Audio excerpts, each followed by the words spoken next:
नमस्कार दोस्तों, स्वागत है आपका हमारे YouTube channel target civil services में। दोस्तों आज है 15 जनवरी और मध्य प्रदेश के डेली करंट अफेयर में दोस्तों आज हम पढ़ेंगे 14 जनवरी और 15 जनवरी से जितने भी करंट अफेयर बनेंगे तो उन पर डिस्कस करेंगे। तो लेक्चर ध्यान से देखिएगा। और देखिए दोस्तों, जिसको भी मध्य प्रदेश करंट अफेयर में जनवरी से लेकर दिसंबर तक PDF चाहिए तो वो हमारे व्हाट्सअप नंबर 9111920612 पर व्हाट्सअप कर सकता है।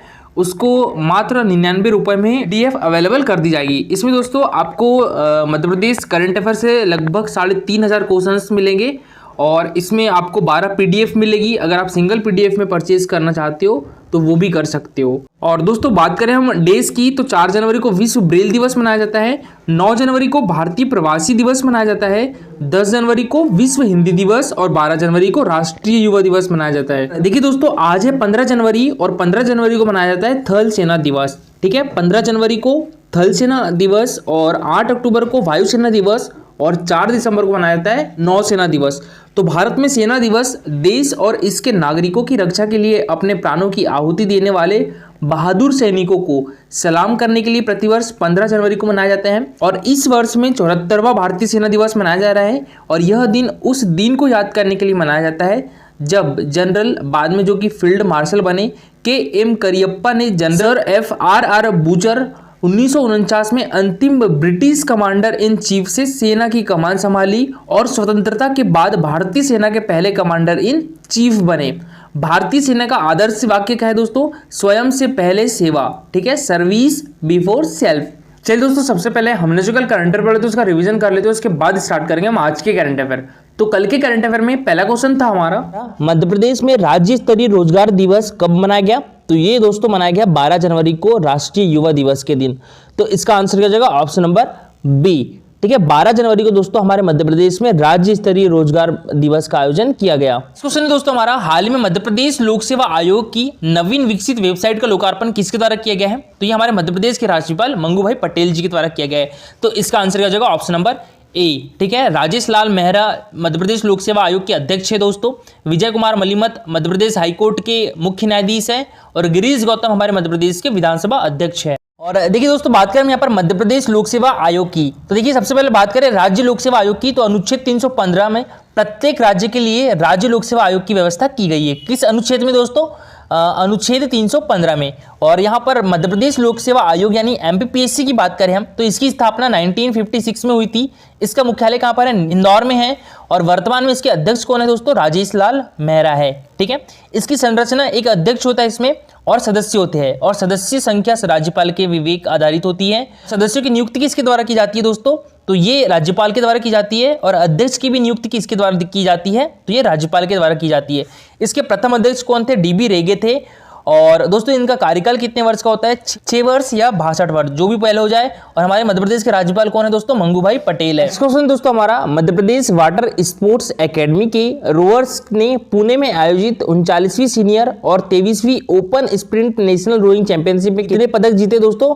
तो ये जीते हैं 7 पदक। तो इसका आंसर क्या जाएगा? Option number D. ठीक है दोस्तों, मध्य प्रदेश वाटर स्पोर्ट्स एकेडमी के रोवर्स ने पुणे में आयोजित, पुणे कहां पर है दोस्तों? महाराष्ट्र में है। ठीक है, 39वीं सीनियर और 23वीं open sprint national rowing championship में 7 मेडल जीते हैं, जिसमें 1 स्वर्ण पदक है, 4 रजत पदक है और 2 कांस्य पदक है। तो कुल टोटल कितने पदक जीते हैं? 7 पदक जीते हैं। बात करें हम यहाँ पर मध्य प्रदेश वाटर स्पोर्ट्स एकेडमी की तो यही कहां पर है दोस्तों? हमारे मध्य प्रदेश की राजधानी भोपाल में है। ठीक है, तो याद रखिएगा। देखिए ज्यादातर जो एकेडमी है ना वो हमारे मध्य प्रदेश की राजधानी भोपाल में है, खेल से रिलेटेड, जैसे एथलेटिक्स हो गई, तैराकी हो गई, शूटिंग, मार्शल आर्ट, पुरुष हॉकी एकेडमी भी कहां पर है? तो ये भोपाल में है। और महिला हॉकी एकेडमी कहां पर है? तो ये ग्वालियर में है। ठीक है, घुड़सवारी एकेडमी भी कहां पर है? भोपाल में है। और राष्ट्रीय सेलिंग स्कूल भी कहां पर है? तो ये भोपाल में है। ठीक है, और MPPSC 2020 में क्वेश्चन पूछा गया था मध्य प्रदेश तीरंदाजी एकेडमी कहां पर है? तो वो जबलपुर में है। ठीक है, जबलपुर में 3 एकेडमी है। कौन कौन सी?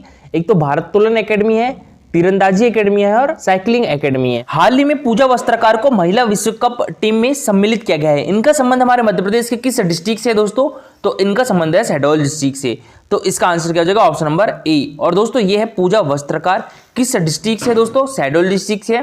और इनको अभी देखिए जो विश्व कप होना है मार्च 2022 में, कहां पर होगा दोस्तों? ये न्यूजीलैंड में आयोजित किया जाएगा मार्च और अप्रैल में। ठीक है, तो भारतीय टीम में हमारे मध्य प्रदेश की बेटी पूजा वस्त्रकार को भी शामिल किया गया है। दोस्तों हमारा दिव्यांगों के UDID कार्ड बनाने में किस राज्य ने प्रथम स्थान हासिल किया दोस्तों? तो ये हमारे प्यारे मध्य प्रदेश ने। तो इसका आंसर हो जाएगा ऑप्शन नंबर सी। ठीक है दोस्तों, अभी देखिए मध्य प्रदेश ने दिव्यांगों के यूडीआईडी कार्ड बनाने में प्रथम स्थान हासिल किया है। यूडीआईडी, इसकी फुल फॉर्म क्या होती है दोस्तों? Unique disability identification card. Question दोस्तों हमारा, हाल ही में किस राज्य सरकार के द्वारा भवन विकास निगम का गठन किया गया है दोस्तों? तो ये हमारी मध्य प्रदेश गवर्नमेंट के द्वारा भवन विकास निगम का गठन किया गया है। तो इसका आंसर क्या हो जाएगा? Option number C. ठीक है, मध्य प्रदेश गवर्नमेंट के द्वारा भवन विकास निगम का गठन किया गया है। नेक्स्ट क्वेश्चन है हमारा, आदिगुरु आचार्य शंकराचार्य की बहुधातु प्रतिमा यानी स्टैच्यू ऑफ वेननेस ओमकारेश्वर में स्थापित होगी दोस्तों।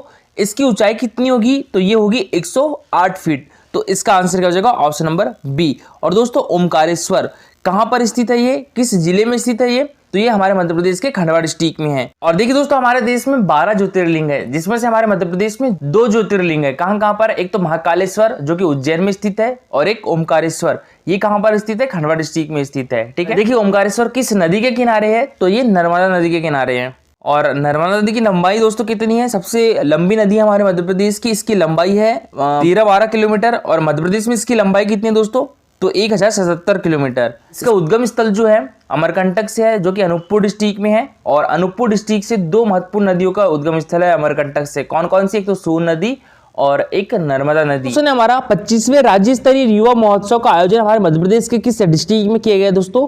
तो ये हमारे मध्य प्रदेश की राजधानी भोपाल में किया गया है। तो इसका आंसर क्या हो जाएगा? Option number B. भोपाल में 25वें राज्य स्तरीय युवा महोत्सव का आयोजन किया गया। दोस्तों अभी स्टार्ट करते हैं हम आज की करंट अफेयर। तो आज की करंट अफेयर में पहला क्वेश्चन है हमारा, भाभा एटॉमिक रिसर्च सेंटर, इसको दोस्तों बार्क भी बोला जाता है।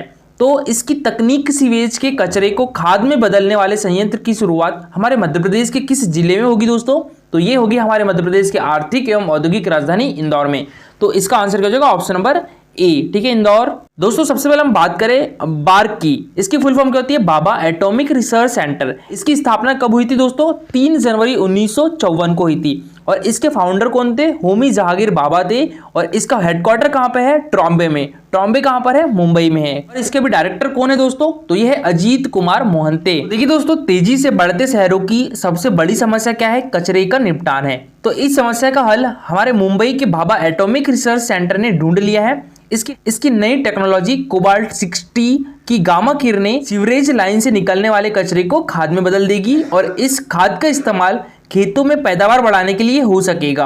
रावत भाटा स्थित रेडिएशन एवं आइसोटोप टेक्नोलॉजी बोर्ड यानी ब्रिट ने इसके लिए गामा सोर्स बनाया है और अहमदाबाद में प्रयोग सफल रहा है। दोस्तों यह जल्द ही इंदौर में शुरू होने जा रहा है। और देखिए रावत भाटा से 13 जनवरी को इसके लिए कोबाल्ट 60 का सोर्स इंदौर भेजा जाएगा। और ब्रिट मुंबई के अधिकारी ने बताया कि कोबाल्ट 60 कैंसर के इलाज के साथ कामों में उपयोगी साबित हो रहा है और अब सफाई में भी काम आएगा। और भाभा परमाणु अनुसंधान केंद्र और ब्रिट के साझा प्रयास से तैयार टेक्नोलॉजी सफल रही है। और इस प्रक्रिया में कोबाल्ट 60 से निकली गामा किरणों के जरिए सूखे सीवेज कीचड़ साफ किया जाता है। इसे सुखाकर किरणों से नुकसानदेह बैक्टीरिया को खत्म कर खाद में बदल देते हैं और यह इंसानों के लिए सुरक्षित है। नेक्स्ट क्वेश्चन दोस्तों हमारा, हाल ही में वरिष्ठ पूर्व विधायक लक्ष्मी नारायण गुप्ता जी का निधन हो गया है।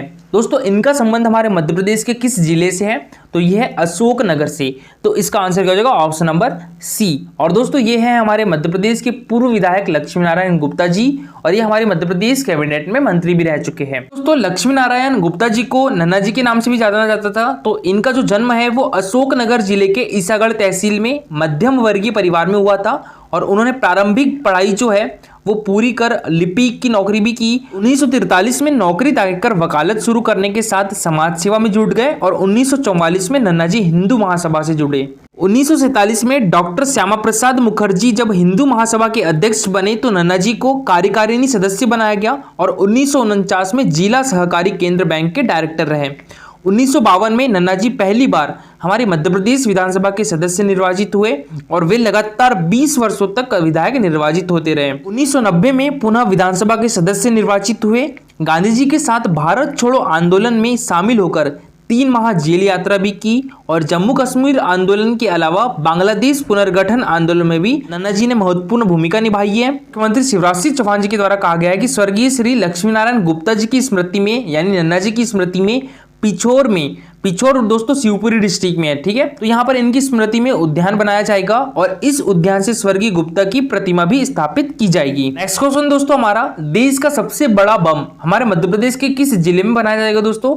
तो ये बनाया जाएगा हमारे मध्य प्रदेश की संस्कार राजधानी जबलपुर में। तो इसका आंसर क्या हो जाएगा? ऑप्शन नंबर डी, ठीक है, जबलपुर। और जबलपुर में कहां पर दोस्तों? ऑर्डिनेंस फैक्ट्री खमरिया में, ठीक है। और दोस्तों बात करें हम ऑर्डिनेंस फैक्ट्री खमरिया की, तो इसकी स्थापना 1942 में की गई थी। ऑर्डिनेंस फैक्ट्री खमरिया भारत के मध्य प्रदेश राज्य के जबलपुर जिले में स्थित एक नगर है। और दोस्तों ऑर्डिनेंस फैक्ट्री खमरिया रक्षा उत्पादन विभाग में आयुध निर्माणी बोर्ड है, कोलकाता के अधीन प्रमुख गोला बारूद उत्पादन इकाई में से एक है। दोस्तों हमारे मध्य प्रदेश के जबलपुर में 500 kg जनरल पर्पस बम बनेगा और जबलपुर की ऑर्डिनेंस फैक्ट्री खमरिया में बनने वाला 5 kg जनरल पर्पस बम देश का सबसे बड़ा बम होगा। Defence research and development organisation यानी DRDO ने पिछले कई साल से इस बम पर अनुसंधान किया और पिछले साल टेस्टिंग में आए नतीजों के बाद इसके प्रोडक्शन को हरी झंडी दे दी गई है और इसकी फिलिंग का काम इस फैक्ट्री खमरिया में होगा।